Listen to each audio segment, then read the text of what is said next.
إن الحمد لله نحمده ونستعينه ونستغفره ونؤمن به ونتوكل عليه ونعوذ بالله من شرور أنفسنا ومن سيئات أعمالنا من يهده الله فلا مضل له ومن يضلل فلا هادي له فأشهد أن لا إله إلا الله وحده لا شريك له وأشهد أن محمدا عبده ورسوله يا أيها الذين آمنوا اتقوا الله حق تقاته ولا تموتن إلا وأنتم مسلمون يا أيها الناس اتقوا ربكم الذي خلقكم من نفس واحدة وخلق منها زوجها وبث منهما رجالا كثيرا ونساء واتقوا الله الذي تساءلون به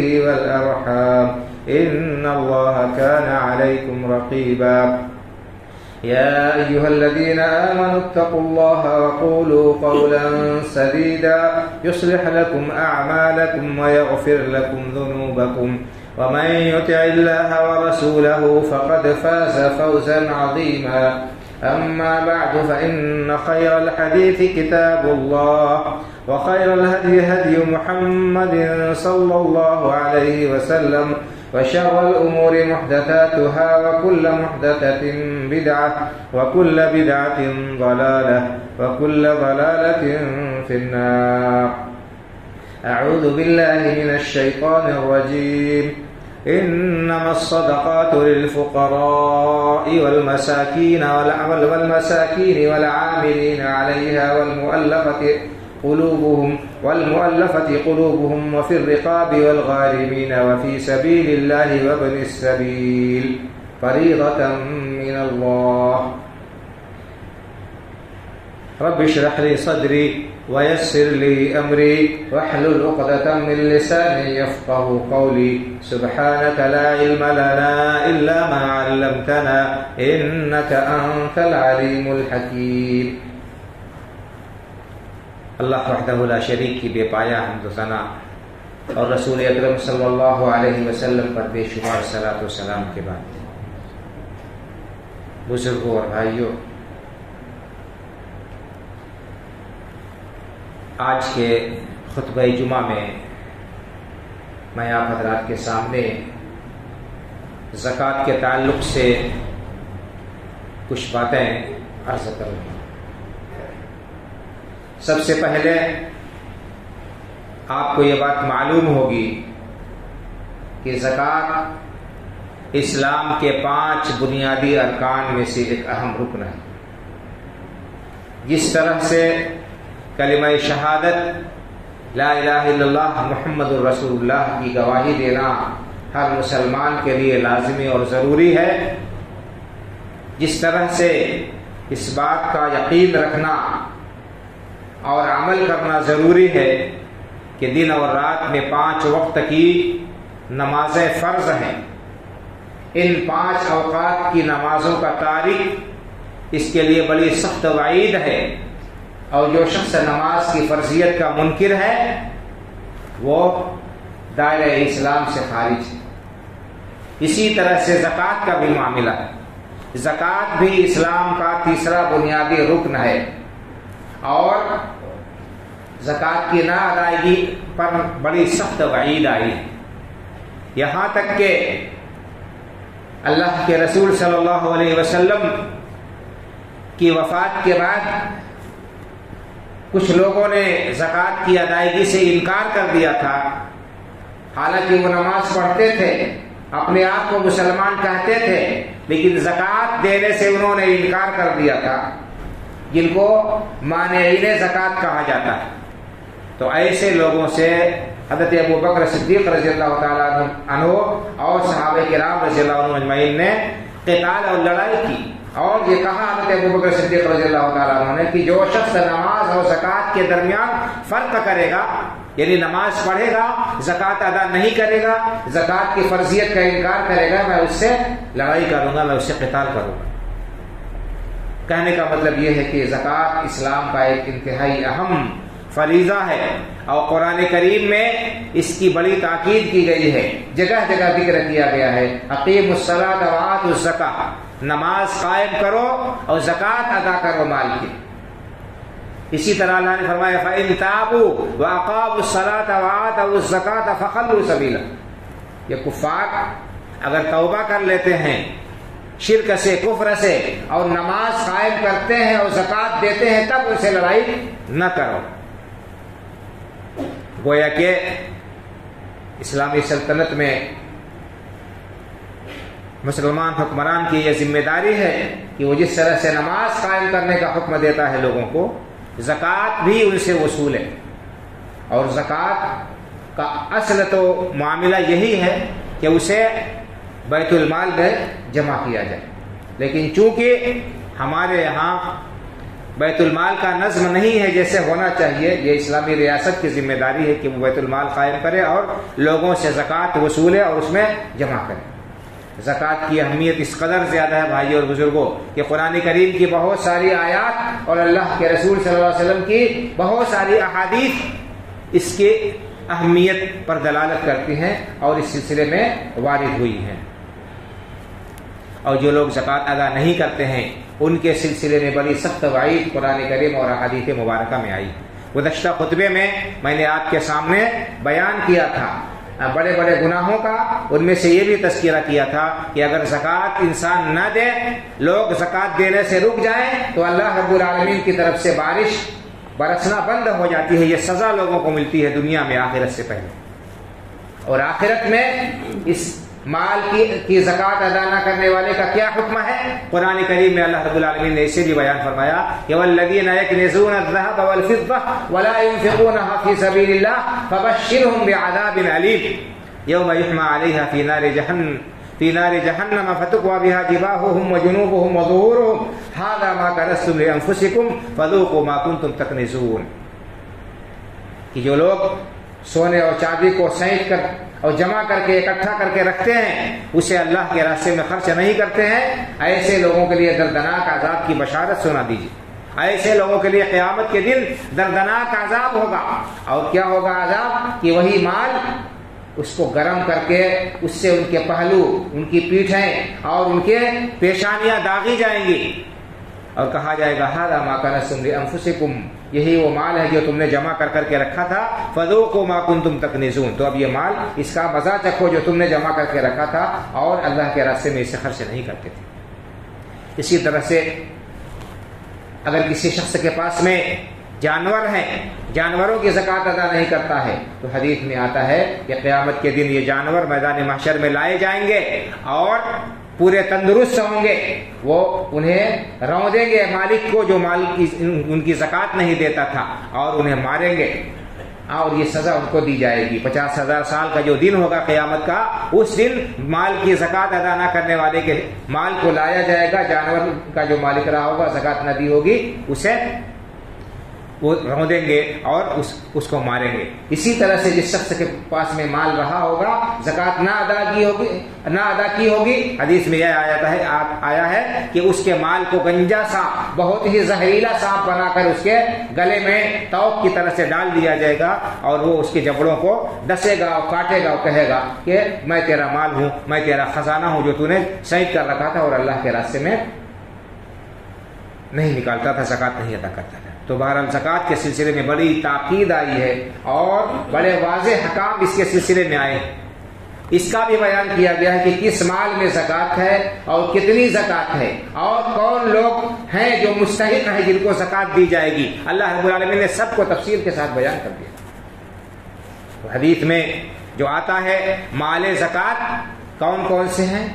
4 طرح کے مال ہیں، کسی نے ان کو 5 کہا ہے، سونا اور چاندی اور نقدے، کسی نے سونے چاندی کو الگ کہا ہے اور نقد کو الگ کہا ہے۔ بہرحال سونا اور چاندی، اگر کسی شخص کے پاس خالص 85 گرام سونا ہوتا ہے، جو 20 دینار، اس زمانے میں دینار چلتا تھا، اللہ کے رسول صلی اللہ علیہ وسلم نے 20 دینار میں زکوٰۃ مقرر کی ہے، 20 دینار کا وزن 85 گرام، کسی شخص کے پاس میں 85 گرام خالص سونا ہوتا ہے، اور جس دن اس کے پاس میں 85 گرام سونا ہو گیا، اس دن سے سال گزرنے کے بعد اس کے اوپر اس کی مالیت کا 2.5% زکوٰۃ فرض ہو جائے گی، نکالنا پڑے گا. اس کی جتنی قیمت ہے موجودہ اس کا 2.5% آپ کو نکالنا ہوگا.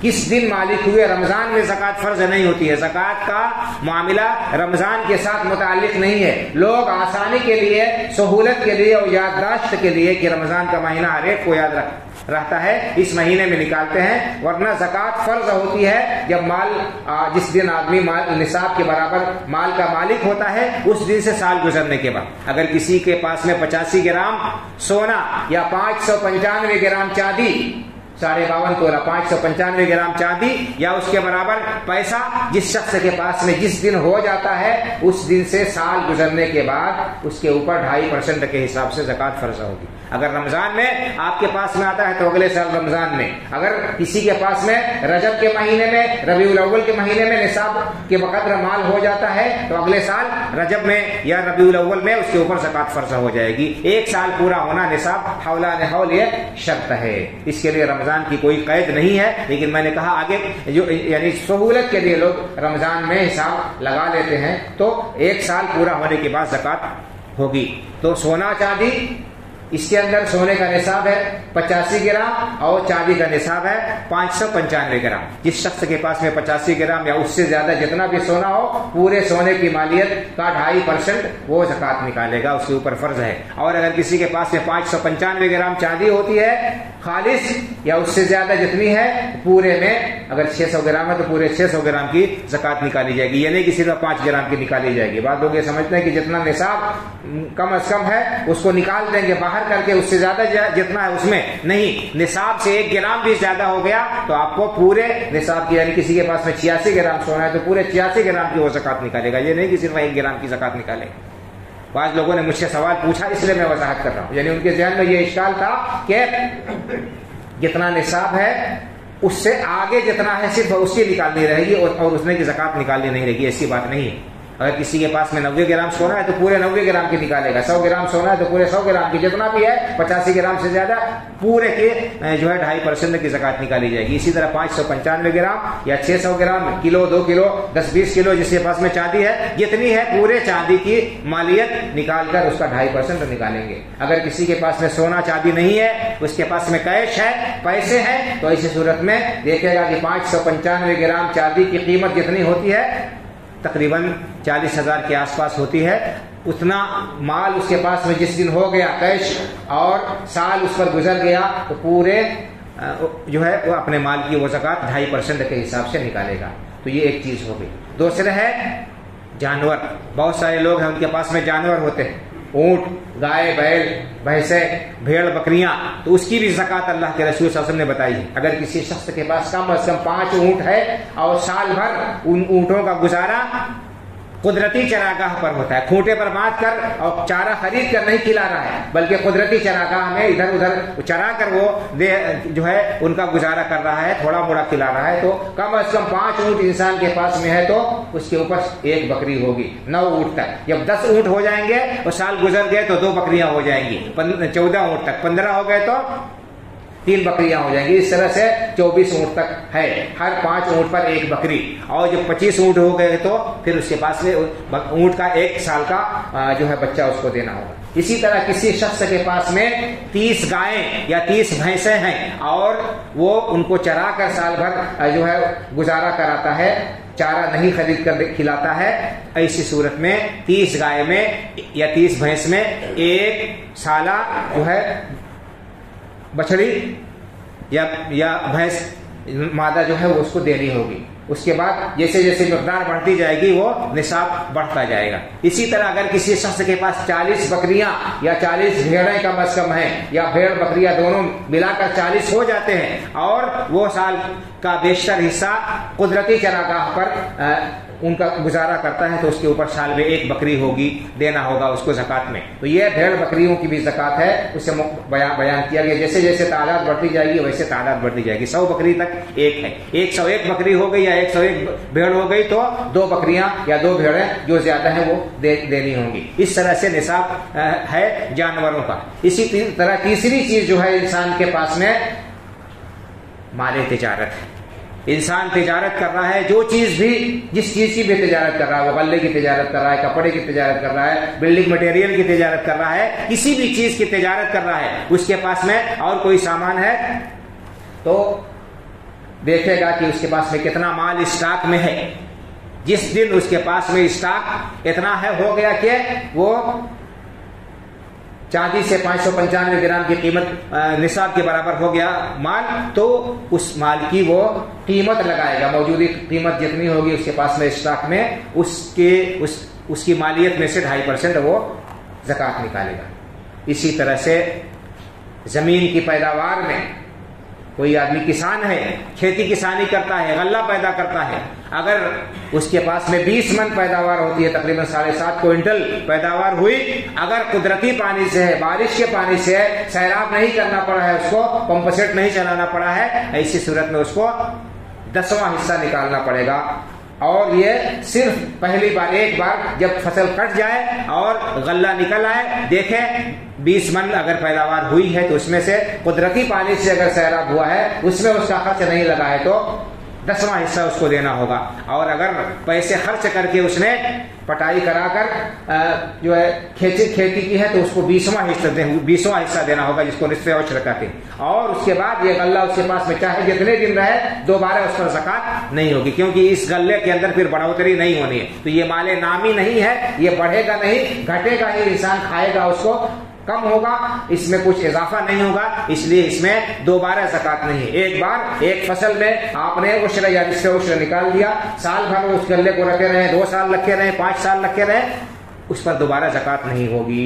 البتہ دوسرے جو مال ہے، مال تجارت ہے یا کیش ہے یا اسی طرح سے جانور ہیں، چونکہ ان کے اندر اضافہ ہوتا رہتا ہے، بڑھتے رہتے ہیں، اس لیے ان میں ہر سال زکوٰۃ نکالنی پڑے گی، ہر سال زکوٰۃ نکالنی پڑے گی. زیورات آپ کے پاس میں رکھے ہوئے ہیں، اگرچہ آپ اس کا استعمال نہیں کر رہے ہیں لیکن وہ نصاب کے بقدر ہیں، تو ہر سال اس کی مالیت معلوم کر کے کہ اس وقت اس کی کتنی مالیت ہے، اس کی کیا قیمت ہے، ویلو کیا ہے، آپ کو اس کا 2.5% نکالنا ہوگا. تو یہ مال زکویہ ہے، یعنی جن مالوں میں زکوٰۃ فرض ہے. اس کے علاوہ اللہ رب العالمین کا فضل و کرم، اس کی مہربانی ہے بھائی اور بزرگوں، کہ اس نے انسان کے ضروریات میں خرچ ہونے والی جو چیزیں ہیں اور اس کے استعمال کی جو چیزیں ہیں، اس پر زکوٰۃ نہیں رکھی ہے. حدیث میں ہے کہ انسان کے پاس اگر میں نوکر ہے، خادم ہے، ملازم ہے، پہلے زمانے میں غلام اور لوڈیا ہوتے تھے، ان کے اوپر کوئی زکوٰۃ نہیں ہے. اسی طرح سے انسان کے پہلے گھوڑے پالتے تھے تو لیسا علی المسلم فی عبدہ ولا فرسہ صدقہ، نہ اس کے غلام میں، نہ اس کے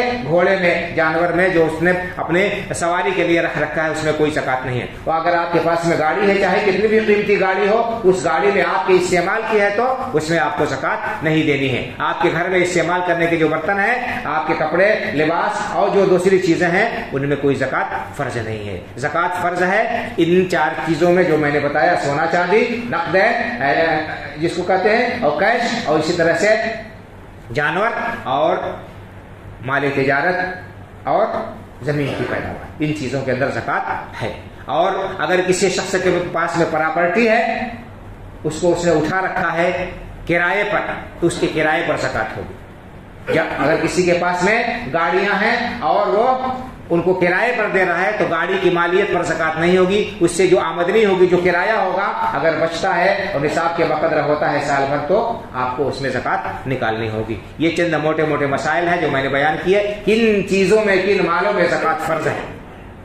کیونکہ وقت بڑا محدود ہے، اس لیے میں سرسری طور پر موٹی موٹی چیزیں بیان کر رہا ہوں. یہ زکوٰۃ کس کو دی جائے گی، کون مستحق ہے، اس کا بھی اللہ رب العالمین نے قرآن کریم میں ذکر کر دیا ہے، بیان کر دیا ہے. 8 قسم کے لوگ ہیں جن کے اندر مال زکوٰۃ تقسیم کیا جائے گا، اور 9ویں کوئی جگہ نہیں ہے جہاں پر زکوٰۃ کا مال دیا جا سکے. اللہ رب العالمین نے حصر کر دیا، محدود کر دیا. ہماری مرضی نہیں ہے، ہم اپنی مرضی سے جو چاہے وہ کریں، نہیں. زکوٰۃ کا مال 8 طرح کے لوگوں میں دینا ہے، ان کے علاوہ کوئی 9ویں قسم نہیں ہے. اگر کوئی شخص دیتا ہے تو اس کی زکوٰۃ ادا نہیں ہوگی.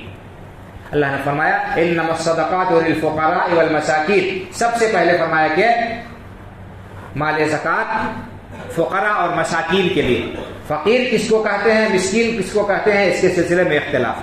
بعض لوگوں نے کہا ہے کہ فقیر وہ ہے جس کے پاس میں کچھ بھی نہ ہو، بالکل خالی ہاتھ ہو، کچھ بھی نہ ہو اس کو. اور مسکین وہ ہے جس کے پاس میں کچھ ہے لیکن اس کی ضرورت کے بقدر نہیں ہے.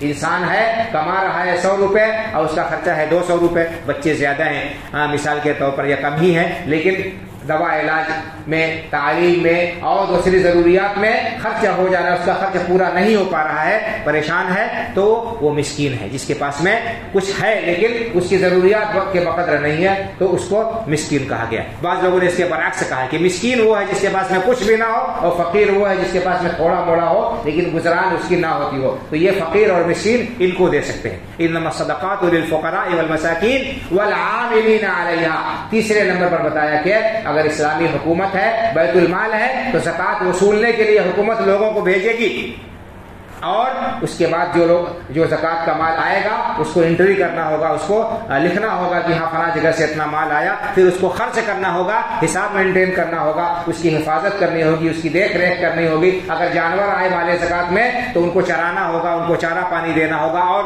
کھولنا باندھنا ہوگا, دوسری بہت ساری چیزیں ہیں. تو جو لوگ زکوٰۃ وصولی پر سرکاری طور پر مقرر ہیں ان کو اسی مال میں سے ان کا محنتانہ ان کی تنخواہ دی جا سکتی ہے. والعاملین علیہا, جو لوگ اس زکوٰۃ کی وصولی کے ذمہ دار ہیں یعنی اسلامی حکومت کی طرف سے, ان کو اس میں سے تنخواہ دی جا سکتی ہے. یہ تیسرا مصرف ہوا. والمؤلفۃ قلوبہم, اور چوتھے نمبر پر فرمایا کہ مؤلفۃ قلوب, تالیف قلب کے لیے, اسلام کی طرف لوگوں کو مائل کرنے کے لیے. اگر کوئی شخص نو مسلم ہے اور جو ہے اس نے اسلام قبول کیا ہے, ظاہر سی بات ہے طرح طرح کی پریشانیاں آتی ہیں, اس کو مدد کر سکتے ہیں. اسی طرح سے کوئی شخص مائل ہے اسلام کی طرف اور قبول کرنا چاہتا ہے, اس کو بھی دے سکتے ہیں. اسی طرح سے کوئی آدمی اسلام قبول نہیں کر رہا ہے یا اس نے قبول نہیں کیا ہے لیکن غیر ہے, کلمہ نہیں پڑھا ہے اس نے لیکن با اثر ہے, اگر وہ اس کو دیا جائے تاکہ وہ حفاظت کرے آپ کی, یا لوگوں کے ظلم و ستم سے آپ کو بچائے, کمزور لوگوں کو, اس کو بھی دیا جا سکتا ہے تالیف قلب کے لیے, لوگوں کے دلوں کو مائل کرنے کے لیے. تو یہ مؤلفۃ قلوب ہو گیا. اور فرمایا وفی الرقاب, اور گردن چھوڑانے میں, اس مال کو گردن چھوڑانے میں دیا جا سکتا ہے. پرانے زمانے میں غلام اور لونڈی ہوتے تھے تو ان کو آزاد کرنے کی بڑی فضیلت بیان کی گئی ہے. کوئی آدمی مالک کو پیسہ دے دے کہ بھائی تم اپنے غلام یا لونڈی کی کتنی قیمت لیتے ہو, ہم تمہیں دے دیتے ہیں, تم اسے آزاد کر دو. آزادی بہت بڑی نعمت ہے بھائی اور بزرگوں. اگر کسی کی آزادی سلب کر لی جائے, چھین لی جائے تو بڑا محروم انسان ہوتا ہے. تو گردن چھوڑانے میں اس زمانے میں پایا جاتا تھا, ابھی نہیں پایا جاتا. ابھی کیا ہے گردن چھوڑانے میں, جو لوگ غیر یعنی جو لوگ گرفتار کر لیے جاتے ہیں بے قصور, جیلوں میں ٹھونس دیے جاتے ہیں, پریشان ہیں, ان کی گردن آزاد کرنے کے لیے, ان کو چھوڑانے کے لیے زکوٰۃ کا مال دیا جا سکتا ہے. تو پھر رقاب, گردن چھوڑانے میں ایسے مظلوموں اور بے سہارا لوگوں کو جو جن کے اوپر ناجائز اور غلط طریقے سے ظلم کرتے ہوئے ان کو پھنسا دیا گیا ہو جھوٹے مقدموں میں, ایسے لوگوں کی آپ پیروی کرنے کے لیے زکوٰۃ کا مال دے سکتے ہیں. اور پھر رقاب, اور اسی طرح فرمایا والغارمین, زکوٰۃ کا مال دیا جا سکتا ہے قرض دار کو.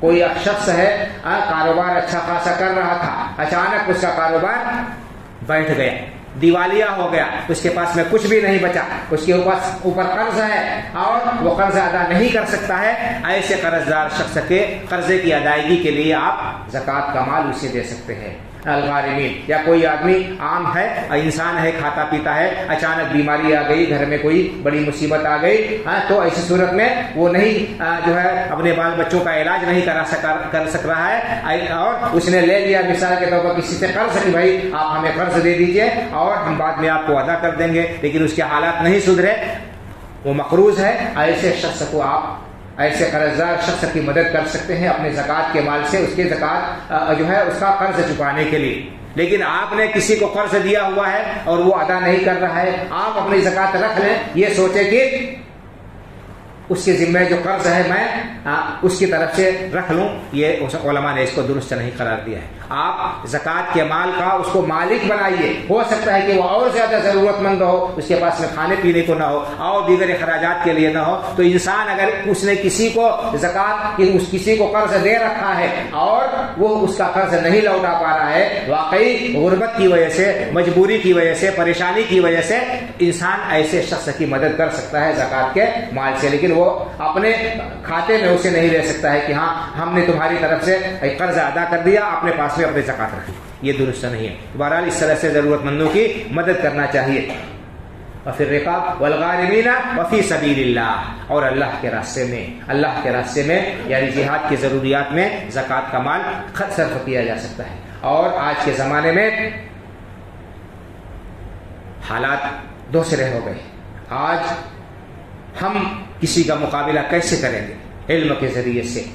ہمارے پاس میں علم ہوگا اور ترقی ہوگی تو ہم دوسروں کا مقابلہ کر سکتے ہیں، ان سے آگے نکل سکتے ہیں۔ تو وفی سبیل اللہ سے علماء نے استدلال کیا ہے کہ کوئی بھی ایسا طریقہ جس کے ذریعے سے اسلام کی تبلیغ ہو سکتی ہو، اسلام کی نشر و اشاعت ہو سکتی ہو، اس میں اس مال کو خرچ کیا جا سکتا ہے، زکوٰۃ کا مال دیا جا سکتا ہے۔ اور اسی مد میں مدارس کو جو زکوٰۃ دی جاتی ہے، اسی فی سبیل اللہ کے مد میں، چونکہ اس کے ذریعے سے بھی اسلام کی تبلیغ اور اس کی نشر و اشاعت کا کام ہوتا ہے، اس لیے اس مد میں زکوٰۃ کی رقم خرچ کی جا سکتی ہے۔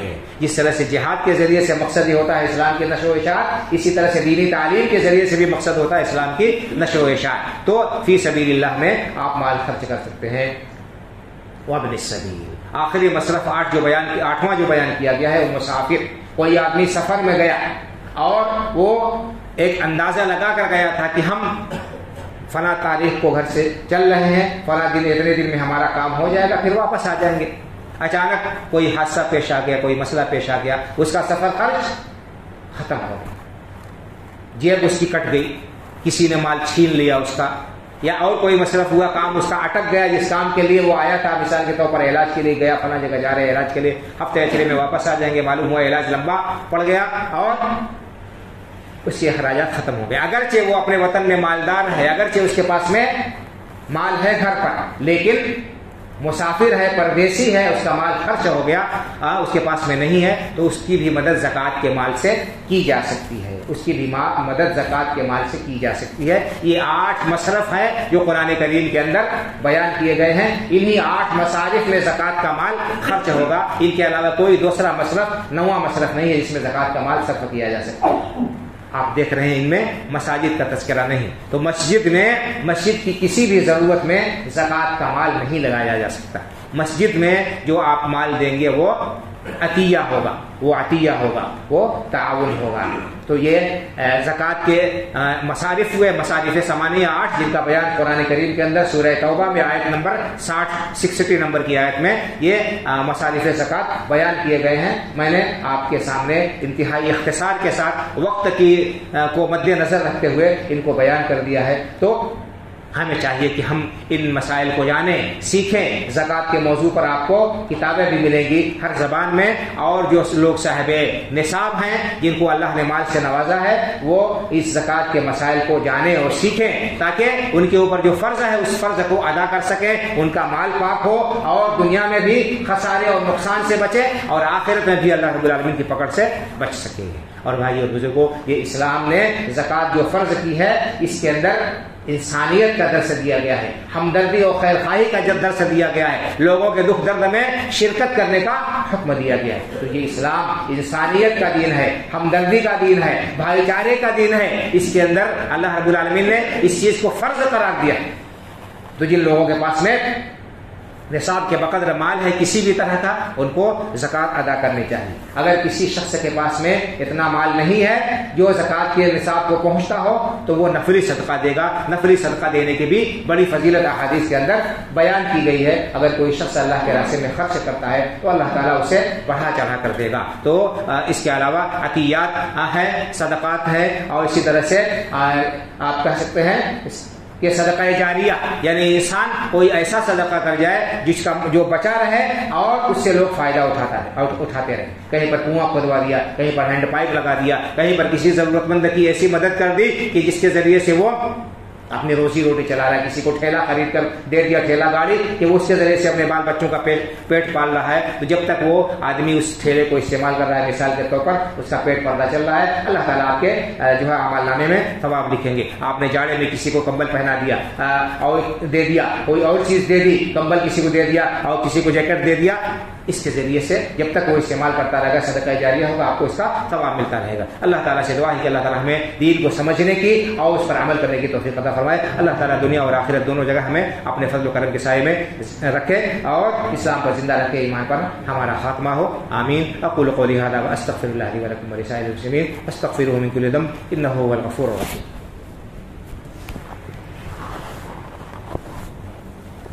إن الحمد لله نحمده ونستعينه ونستغفره ونؤمن به ونتوكل عليه ونعوذ بالله من شرور أنفسنا ومن سيئات أعمالنا من يهده الله فلا مضل له ومن يضلل فلا هادي له وأشهد أن لا إله إلا الله وحده لا شريك له وأشهد أن محمدا عبده ورسوله إن الله وملائكته يصلون على النبي يا أيها الذين آمنوا صلوا عليه وسلموا تسليما اللهم صل على محمد وعلى آل محمد كما صليت على إبراهيم وعلى آل إبراهيم إنك حميد مجيد اللهم بارك على محمد وعلى آل محمد كما باركت على إبراهيم وعلى آل إبراهيم إنك حميد مجيد اللهم انصر من نصر دين محمد صلى الله عليه وسلم وجعلنا منهم واخذل من خذل دين محمد صلى الله عليه وسلم ولا تجعلنا منهم عباد الله رحمكم الله إن الله يأمر بالعدل والإحسان وإيتاء ذي القربى وينهى عن الفحشاء والمنكر والبغي يعظكم لعلكم تذكرون فاذكروا الله